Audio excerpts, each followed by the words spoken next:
Uh,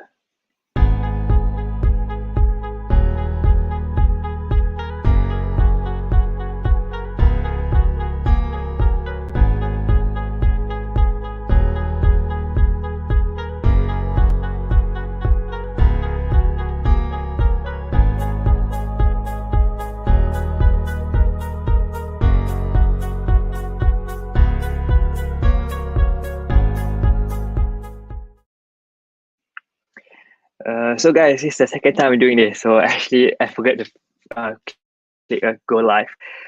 So I think I clicked on it, but didn't get a response. So yep, welcome to second meetup of the year for 2021, year of COVID.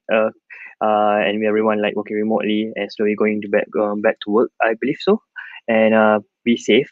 And we're going to continue to be doing this online.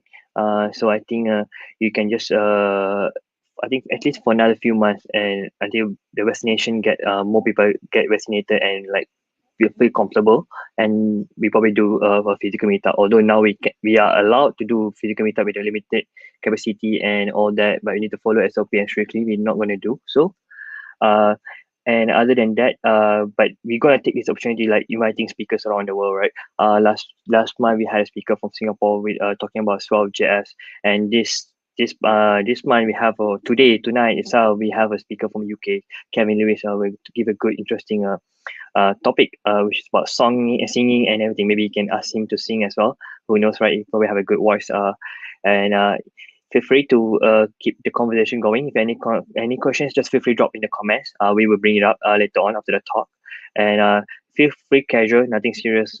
We just like how it's going to be the visual meetups, right? Physical meetup we have like about 50 to like 70 people around every time, and with the pizzas and all the foods. But this time the food is on your own expenses at your own comfort of the home. Hopefully you don't fall asleep. Uh, and and that's much about that's about it from my side for at least just be remember to just stay safe. And if any questions, if you feel free, I'm still looking for speakers. If you want to be a speaker, volunteer to be a speaker, or you want to volunteer to help me to organize this, feel free to ping me as well. I'll be happy to bring you on.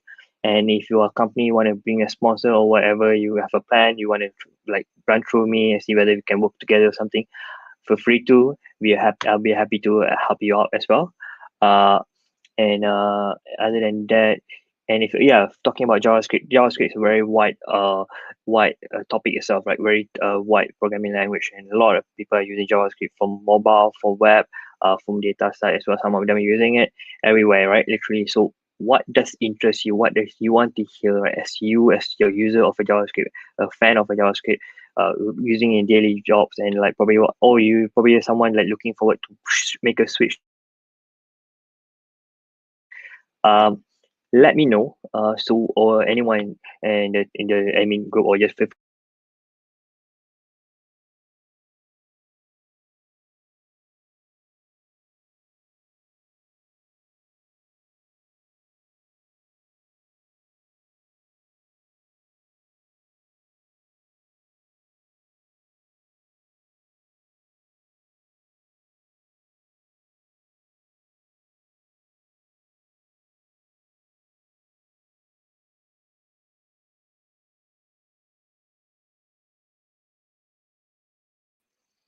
so yeah. Sorry, I think you guys lost me for a while. I think yeah, having a choppy night, choppy internet. So luckily, I'm not giving the talk tonight, so you are safe.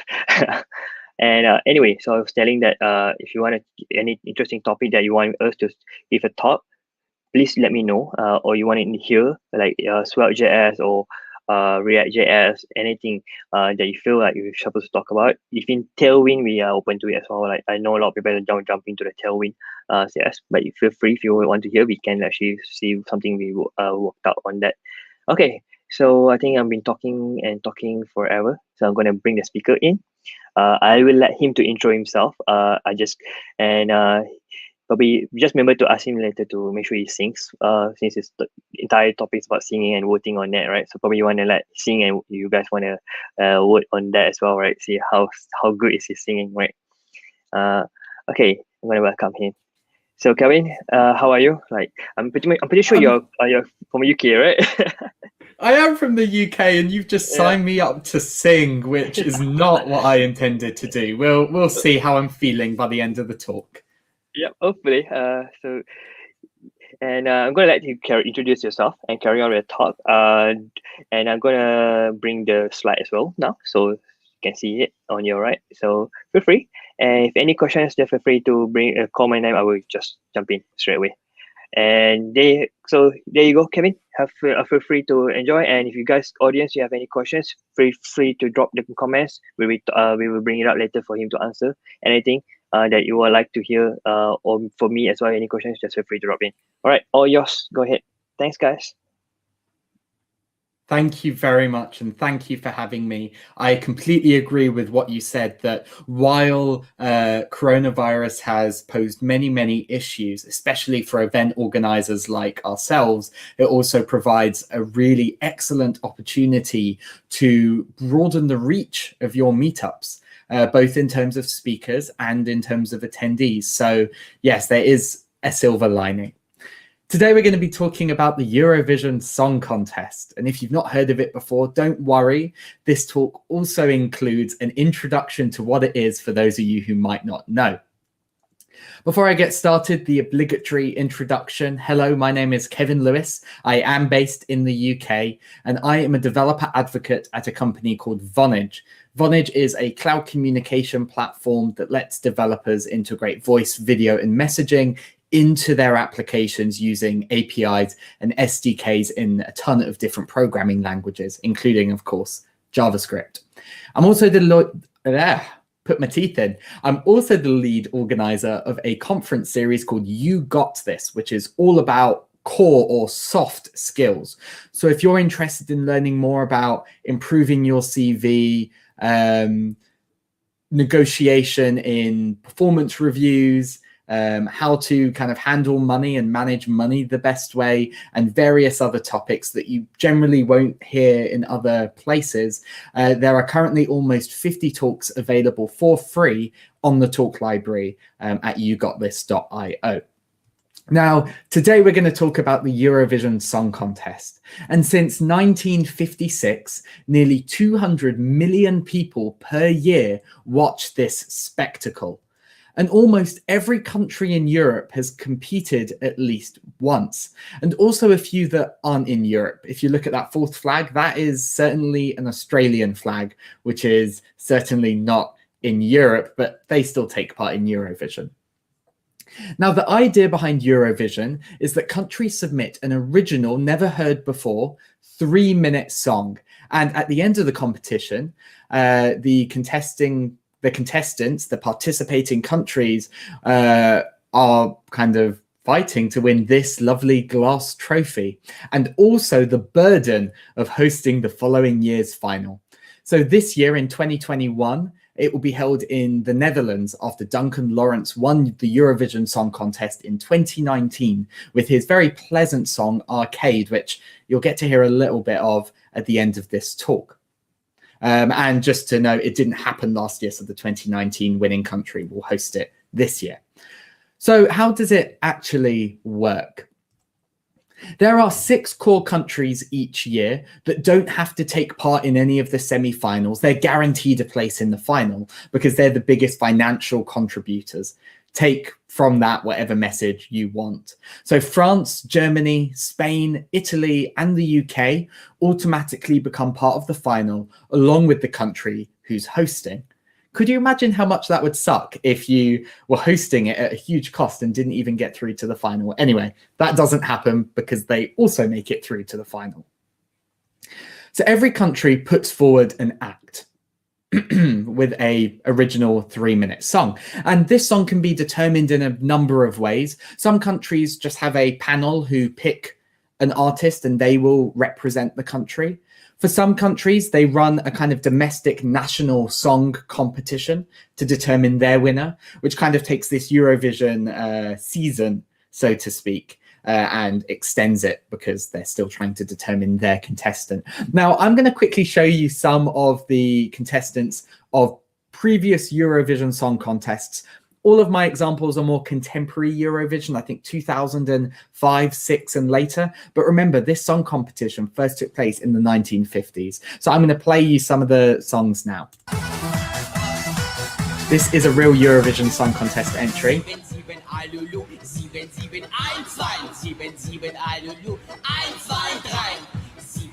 A very iconic one, might I add.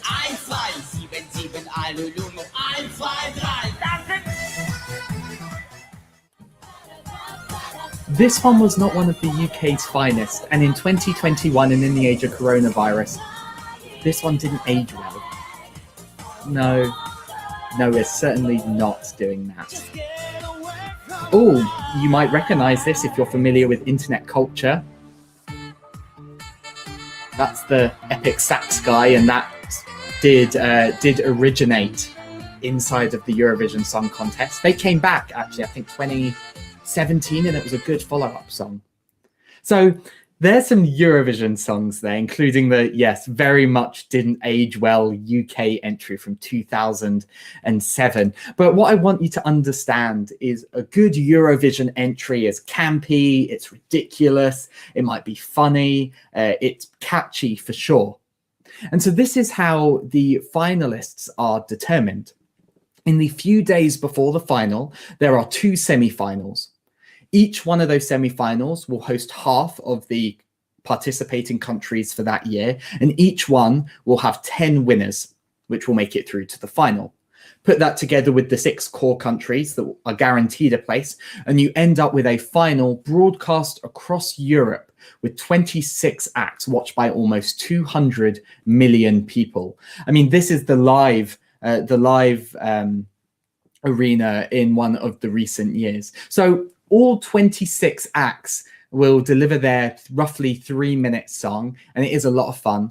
And as I say, that's broadcast in many different countries. And at the end of that, there is a voting period. So this is how the voting works in short. People from each of the participating countries, so that's more than just the 26, that's the kind of 45 to 50 countries. People from each of those countries can vote for their favorite finalist, but they can't vote for themselves. So if you were in Croatia, you could vote for any finalist, but you couldn't vote for Croatia if they were in the final. Oh, okay, we're back. And as you can imagine, there are a lot of votes cast on this evening. Now, in reality, every country will handle their own audience votes, and then they report them back at the end of the night. So the UK will handle the UK audience vote, Germany will handle the German audience vote, and so on. But last year in June, I wrote a blog post envisaging a single voting system for everyone across all of the participating countries in Eurovision. The blog post was called Build a Serverless Eurovision Voting System with Node.js and Vonage. And I'm going to talk to you a little bit about how this actually works in practice. This is broadly what we need to build. Firstly, we need to build a way to populate a database with the participating countries and then the finalists.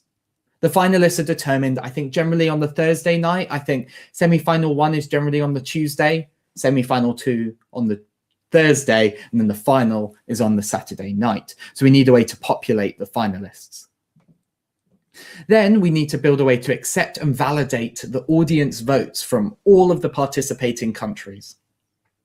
Then once the voting happens, and we'll talk more about how the votes are cast and what they mean in a little bit, we'll need to generate the top countries voted or the top contestants voted for by each country. And then finally, there is an element of having an expert judging panel also chime in with their favorites. And again, I'll explain this in a little while. So this application is built on Netlify. For those of you who have not heard of Netlify before, they host static websites, serverless functions, and an identity service. And it's all based around Git push to deploy, and it's a very lovely experience. If you're familiar with Zeit, now Vercel, Netlify is a very similar platform. When building a Netlify function, they look a little bit like this. And again, if you've not heard of serverless functions, let's stop and do a little bit of a primer on that. Serverless functions are generally single concern functions that are hosted on the web. Normally, when you run a web application, you'll have to run a server, and that server will be running regardless of whether it's being used or not. With serverless functions, though, this functionality is only invoked and run when they are called via a URL, and they are not running and they're not using resources when that isn't the case. You generally pay for usage a mix between the number of invocations and the total runtime. So there is an incentive to make your serverless functions a little more efficient. And Netlify is the easiest way to deploy serverless functions that I have seen so far, and they have a very generous free tier. So they have this new zero config folder. So in your project, you create a file in /netlify/functions. It looks a little bit like this. You export a function, and you have to return a status code and a body. Deploy this, you get a URL, a netlify.app URL, and you can immediately go and call that URL using the file name. So you see this is at /netlify/functions/hello.js. So it will be available at your Netlify project /.netlify/functions/hello. And this is a very lovely experience. I enjoy it. And with that in mind, let's start talking about how to build our serverless voting system. The first thing we need to do is populate the participating countries and mark the finalists. So this one is fairly straightforward. We will connect to a database. I'm going to use a MongoDB database, and that's what we use in the blog post, and populate it with all of the participating countries. And this can be done ahead of time with a one-off script. It doesn't have to be a Netlify function. It can just be a little node script. But note here that every country has not only their name, but this 3-digit ISO code. This is a standardized 3-digit representation for that country, and they are an accepted standard. So we populate this database with 46 or 47-ish entries. And now we need to determine which ones are the finalists ahead of the final on the Saturday night. So this is a Netlify function to set up the winners. What we do when we call this function is we provide an array with a list of the finalist countries. Can be their ISO code, it could be the name. In this implementation, we're going to use the ISO code. Then we'll go through and we'll iterate through all of the countries that exist in the database and determine whether or not they were provided as one of the finalists. If they were, we will set this Boolean of finalist on that document to true, and if not, we'll set them to false. So now we've populated our database with all of the countries that can participate and which ones of those are finalists. Next, and probably the chunkiest part of this application, is accepting and validating votes. And this is the point where we're going to use something like the Vonage Messages API to receive SMS messages to programmable phone numbers. So here I've set up an application. And you can't see it in this screenshot, but on the top right, there are a couple of drop downs for voice and messages. Now, inside of messages, you can provide a URL that will receive data whenever a message is sent to a number linked to this application. So this application has 4 numbers, 4 programmable phone numbers connected to it. We have one from France, one from Estonia, one from the UK, and one from Denmark. And in theory, you would have one for every other participating country. And as mentioned, when a SMS gets sent in to one of these numbers, it will hit our application.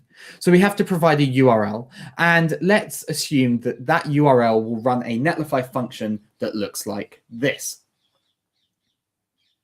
So what we're doing here is just pulling out some data. We're not doing anything with it yet. So we're grabbing the voter number. So that's the person actually sending the message. Which of the Vonage numbers they sent a message to, as it could be any of the 4, because they will all hit this same application logic. And the actual text of their message kind of normalized for easier comparison. So we'll make it uppercase and we'll get rid of any white space in there. So now that we've got this data, we need to do something with it. The first thing is to determine which phone number you sent the message to and what country that number belongs to. So we can use the Vonage Number Insights API to determine where a number is from. So we can determine where the voter's number is from, or we could determine where the Vonage number is from. Now, there's something interesting about this. In my blog post, I actually use the voter's phone number. But what if I am Swiss, but I'm in the UK and I vote? My vote would actually count towards the Swiss entry. And I'm not necessarily sure that that is a correct way to do validation here. So we'll go based on the Vonage number. And what this will do is resolve with a 3-digit code, the ISO code, in the same format as the ones against our countries in the database. As a reminder, this is what those records now look like. So ISO, name, and whether or not they are a finalist. So this function can sit inside of our serverless function file, and we can call it inside of our handler here. So now that we've set up number insights, we can reliably figure out where the country of the receiving phone number is. Once we've done this, we can go ahead, grab the votes, grab the countries, and insert a record into the database. The record has the voter's number, who they're voting for, and what country they are voting within. So if I voted and I was voting for Iceland, my vote would be Iceland and my country would be the UK. Now, before we talk about validation, let's take another little detour here to some of my favorite Eurovision outfits. We have dude who thinks he's in a low-red Marvel film, dude who thinks he is a lampshade, and not one that I would put in my house, I must add. Oh, just realized he's wearing really short shorts as well. Okay. The Russian grannies, which is very wholesome. And this Irish entry where they literally sent a parrot, what are they called? Puppet. That was the act. And as much as I want to mock, Ireland has won Eurovision more than any other country before. So they know what they're doing. Maybe we should send a puppet. Don't know. So now let's, instead of just inserting every single vote into the database, irrespective of what it is, let's implement some validation rules. So inside of that same function, let's check a few things. Firstly, let's check that this user hasn't already cast a vote. And the nice thing about this is I can't vote for multiple countries. I can't vote within multiple countries. I can't message the UK number and then message the Estonian number. My vote has been cast the first time I do it. So let's check that they haven't already voted. Let's check that they're voting for a valid country. And let's also check that I am voting within a country that is actually participating. And again, the nice thing about this is one person can only vote once across all countries. So yeah, I can't vote in the UK and San Marino and Belgium and Estonia and so on. And only if these criteria are met, let's enter data into the database now.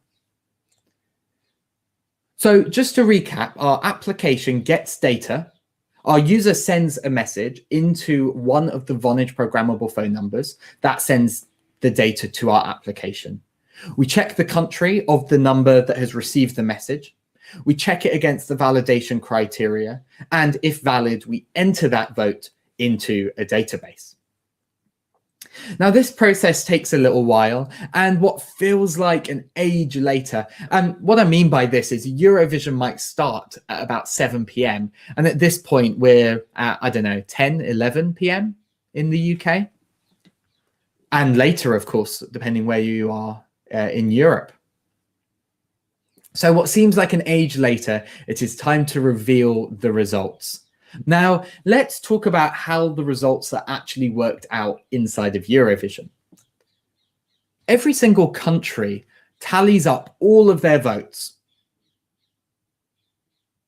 And what they do is they get the top 10 and they give them a number of points each. So the top most voted for by the residents of that country will get 12 points. Then the next will get 10, and then finally 8 through 1. So this board here will change throughout the night. And then after that, we go through the whole process again, all 46, 47 countries. But this time we do it with an expert judging panel. So, and each of those scores are worth half. The residents, the audience will get to do 12, 10, and 8 through 1. And then the judging panel get to do 12, 10, and 8 through 1. And this whole process takes several hours, but it's still fairly fun to watch. Let me show you a couple of short clips of Eurovision 2015's votes with narration from Graham Norton, who narrates in the UK. Our 8 points go to, I'm a little bit surprised, but anyway, Italy. L'Italie, 8 points. So Italy gets 8 points. Apparently he's surprised by that. Our 10 points go to, I'm a little bit surprised again, but anyway, to Georgia. To Georgia. This next one's quite funny. The person delivering the results for Russia thought he would be a bit of a joker. Now we get to that. Ladies and gentlemen, 12 points from Russia go to Russia. Kidding. To Italy.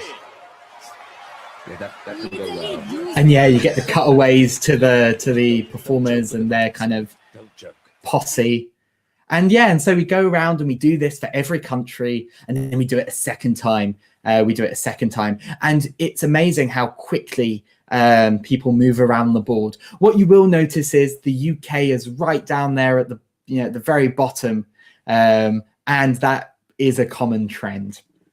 So what we need to do is take all of the votes from each country and determine which country is going to receive the 12, the 10, and the 8 through 1. And we can do this using another netlify function. So in my tutorial, what I do here is I provide a single endpoint. And what you do is you provide the country as a query parameter. So it will be like, URL / country equals GBR for the UK. Question, how many countries in each round? What do you mean by round? So all participating countries, whether or not they made it through to the final, all 45 to 50 of them do both sets of voting. So they'll do, the audience vote and the jury vote. So all in all, you're looking at somewhere around 90 to 100 voting reveals. So what this function does here is it uses MongoDB aggregation to find the top 10 votes for that country in order and turn it into an array. Then we will map to that a point value, 12, 10, or 8 through 1, and return that to the user who has made the API request. So you see there, we just return that as an array. Now, this is only half of it. If we go back a couple of steps, actually, we have this lovely leaderboard here that is live updating. This project also comes with a little leaderboard. So on the right-hand side, you pick a country from the drop-down, you hit get scores, which is what is inside of that button, and it will show you the 12, 10, and 8 through 1 for that country and add them to the leaderboard. It also, as a note, stops users accidentally requesting data from the same country more than once. So we'll do this for every participating country in our database. We will add the scores and you'll see the board move around. You'll see the people at the bottom probably still being the UK. And then, you'll see everyone move around above us. And then it is time to build the expert panel voting interface. And this is a bit lighter touch because it is honestly a bit less interesting. Each professional judge can go and, or each judging panel can go and select their 12, 10, and 8 through 1. And then there is a parallel front end that will update the leaderboard. So that, in summary, is how the Eurovision Song Contest voting system actually works. But Before we go, I wanted to show you some of the winners of previous Eurovision Song Contests so you can really understand the breadth of acts that we are discussing.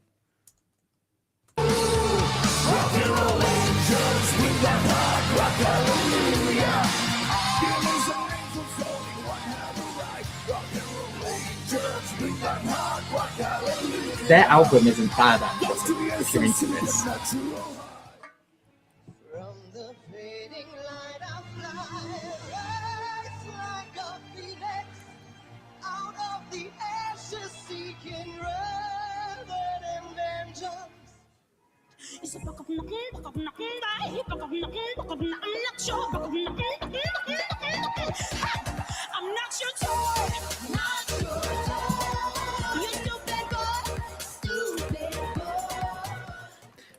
This is the reigning winner, Duncan Lawrence from the Netherlands.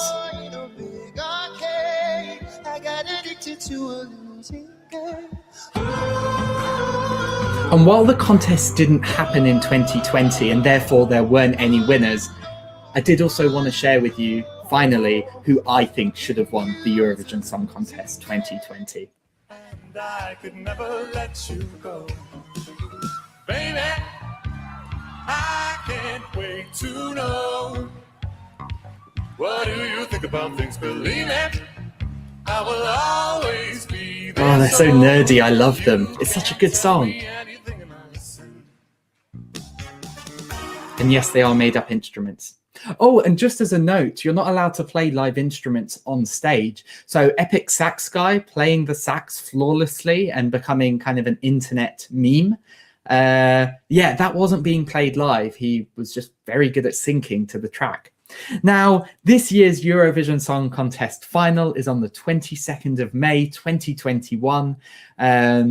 If interested, I will tweet out after this an Apple Music playlist of all of this year's entries. I've been listening to them non-stop over the last few weeks.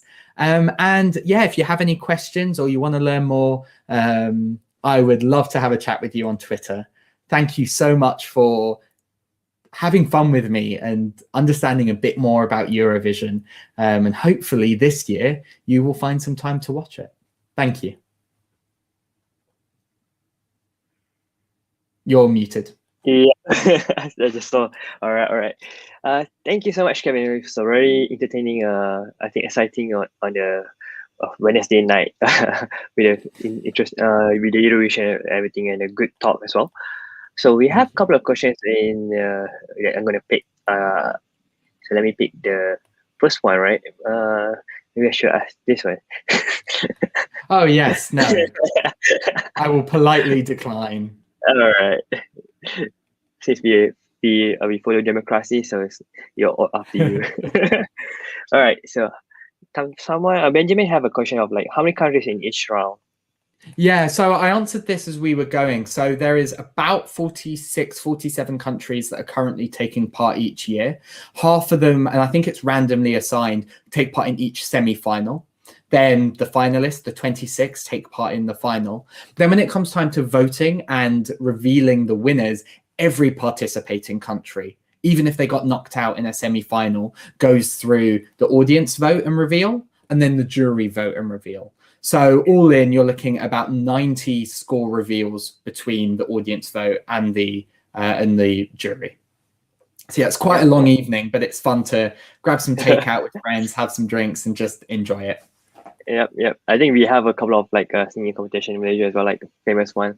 But I think they just had one last week. Went live. Nice.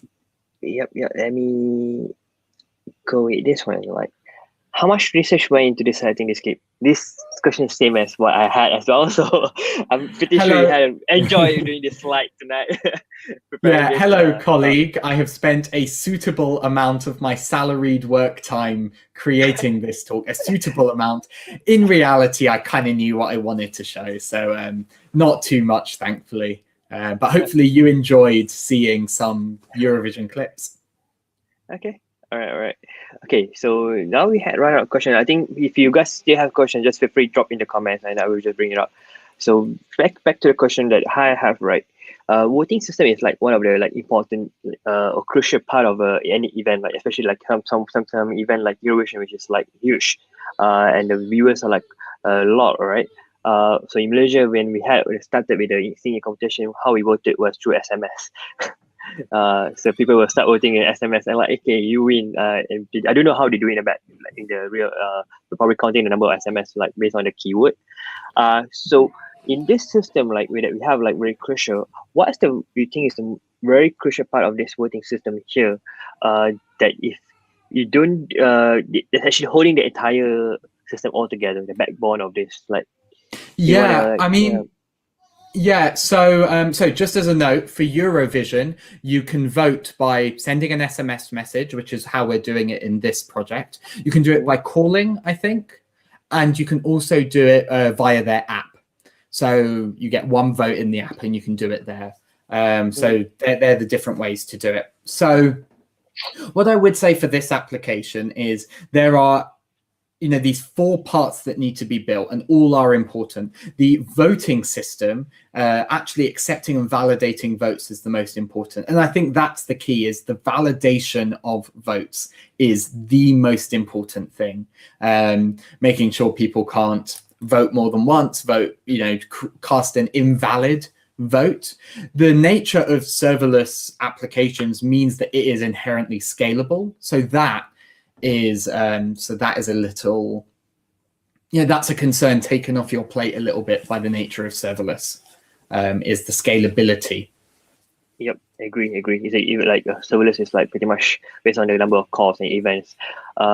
Exactly. So, follow up on that question, right? That your statement, right? How do you like the system itself managing, like when we have a SMS, we have people calling, and we have probably like through the app, we have multiple source of the voting coming in, right? How does this system like able to like aggregate? Okay, this is a valid voting, this is a fake one, or this is not even like a proper voting system. Like, and okay, this is the same people voting for twice or 5 times or 100 times, like spamming you, right? It basically be allowing them to spam you, right? So how can it, like the system can do this and like can manage in the back end? Like, is it, I know it's serverless, but even serverless, if you go to certain, push it to a certain limit, it will crash anyway, right?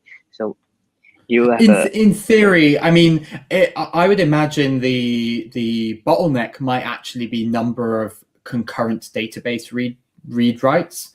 But the reality is in this application, and I also want to preface this with, this isn't actually the Eurovision voting system. I'm sure there are loads of implications that the people who actually build it are thinking about that I'm not. But we are validating that a user hasn't already cast a vote using their phone number as the unique identifier. So whether I call or whether I text, it's a phone number. Doesn't make a difference. It would be interesting to see how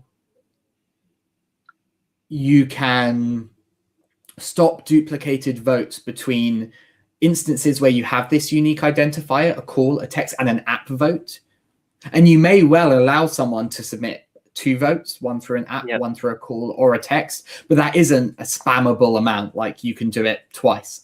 Your app doesn't necessarily allow you to submit more than 1 vote. If I send a duplicate SMS, in my application, we actually send an error message in response and say, hey, you've already voted, so this vote doesn't count. The other option, of course, is at the time of counting, if people have broken the rules, you just take every vote by that user and discard them. I got it. So here's my theory. If you use this in Malaysia, right? What would happen? One guy gonna end up buying like 100 SIM card and a phone number and start to call and make an SMS like 100 phone numbers just to spam and to win the game and that thing. That's a very interesting thought. I know it's a joke, and the reality is to do that in scale isn't really going to make a difference. But you could in theory use virtual numbers to send these messages, and using that exact same number insights API, you can determine whether or not the phone number is a virtual phone number or a kind of real world phone number.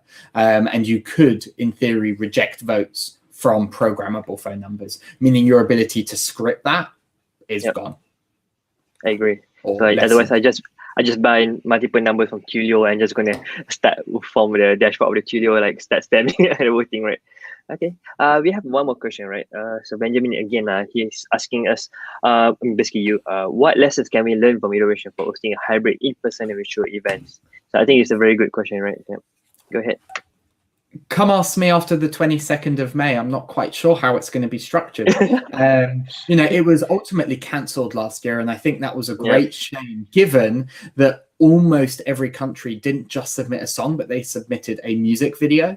Like, we could have still run the Eurovision Song Contest using the videos and then running the same voting system. It could have still been published on TV, but it was chosen to be cancelled instead. I'm interested to see this year exactly how it runs, and I imagine the way it will run is the contestants will be in person, and there won't be a live audience, but it will just be the at-home audience. That's my hunch, but I'm not quite sure yet. So come back and ask me in a couple of months' time.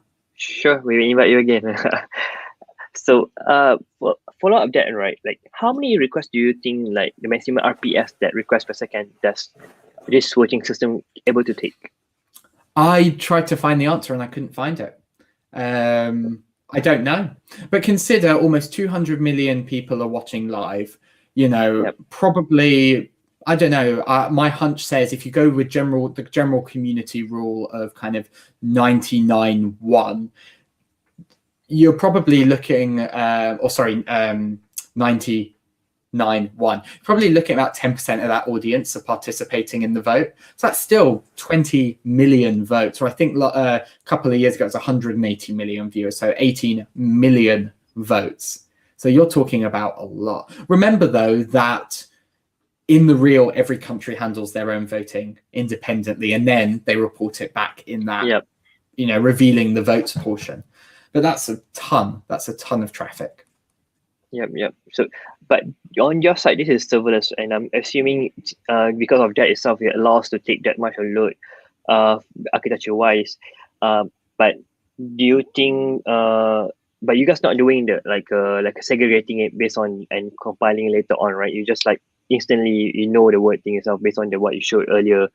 They basically when they announce it, they know already who's the highest voters. Like this, pretty much which country have the highest voting, and so yeah. But you could, but I mean, so I've chosen to also build the leaderboard interface to allow for what is actually quite fun and dramatic, like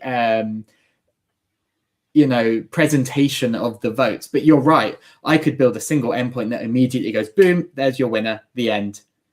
Or instead of every country doing it, let's go per country, bottom to top, and just tell you how everyone did in order. There are loads of ways to do this, but for this to be a real Eurovision voting system, it needs to work like the Eurovision voting system and the presentation of those results. Yep.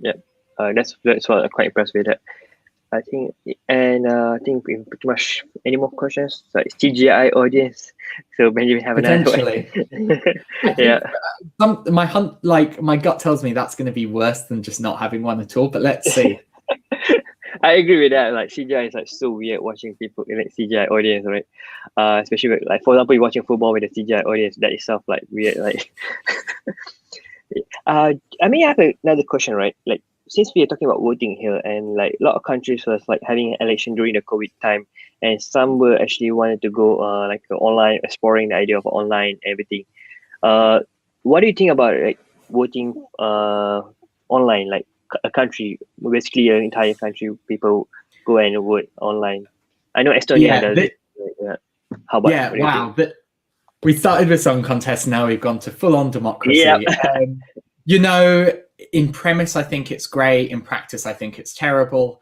I think the room for malicious tampering grows when you can do that with software.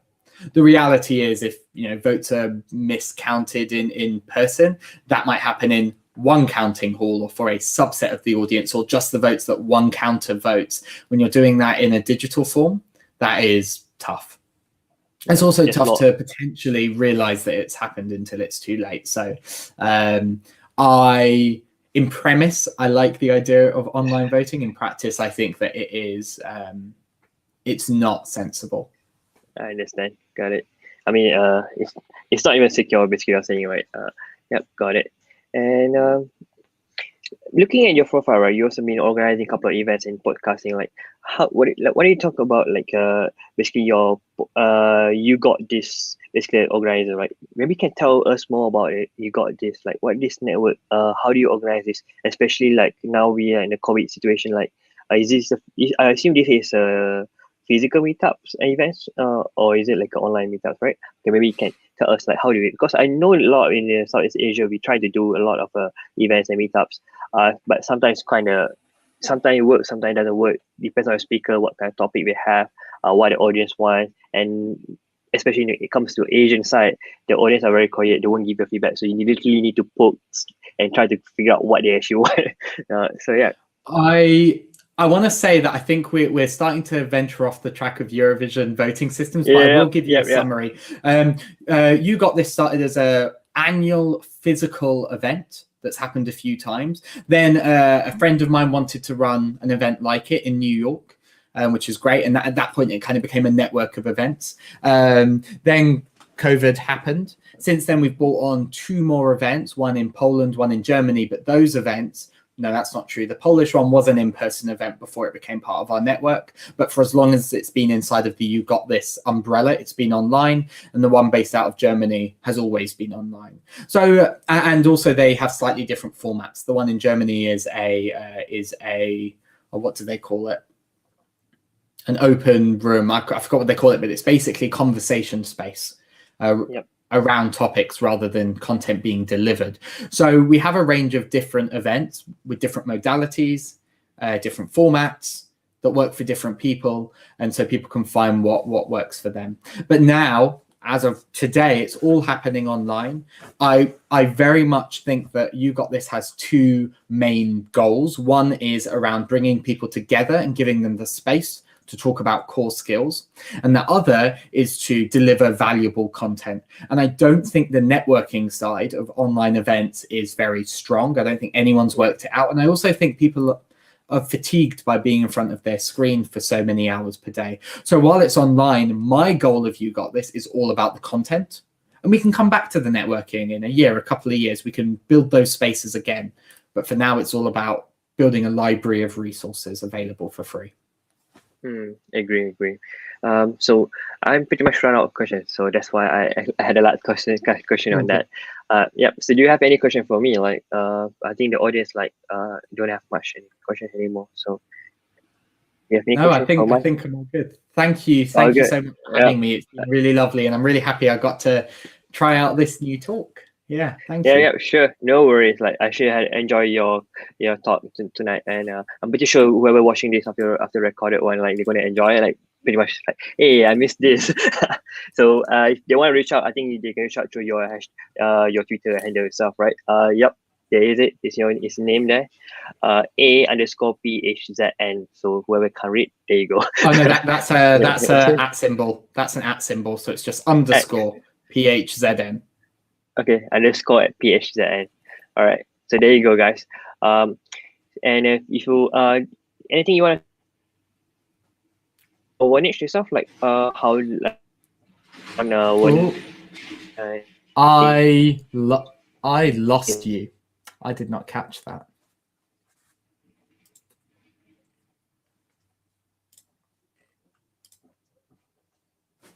I guess it's my show now.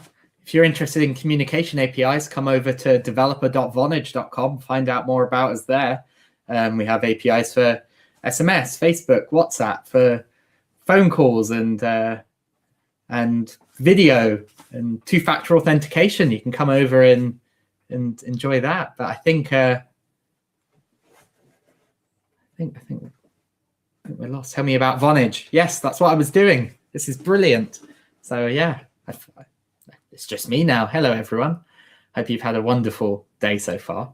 I hope you have nice plans for the rest of your day, however long that may be where you are in the world. Hello. Yep. So basically, what I was asking you is about like this, like as the last one, right? Since you're developer advocate for Vonage, right? How people can start leveraging on Vonage itself. Like, you want to talk about that a bit? I did it while you were gone. That's what I chose. That's what I chose to do anyway. I didn't hear what you said, and then that's what I chose to do. So we're good. That's my question actually, basically. So okay, that's pretty much covered. Okay, yeah, and then all good. And then yep. Do you finish it, or did I interrupt your thought while you were giving it? Yeah, no. I said it. Right. I said it. Come find us for communication and authentication APIs. If you need help, you can tweet me, or you can tweet at Vonage Dev on Twitter. Yeah, and we'll be happy to kind of point you in the right direction if you need help. So yeah, guys. So there you go. Okay. So what I'm gonna do is I'm gonna kick you out a bit, but you can still remain down there, and we continue the conversation later on. So for me to Bye, everyone. Yep. All right. Thank you so much, Kevin. And all right, guys. So there we have it, Kevin.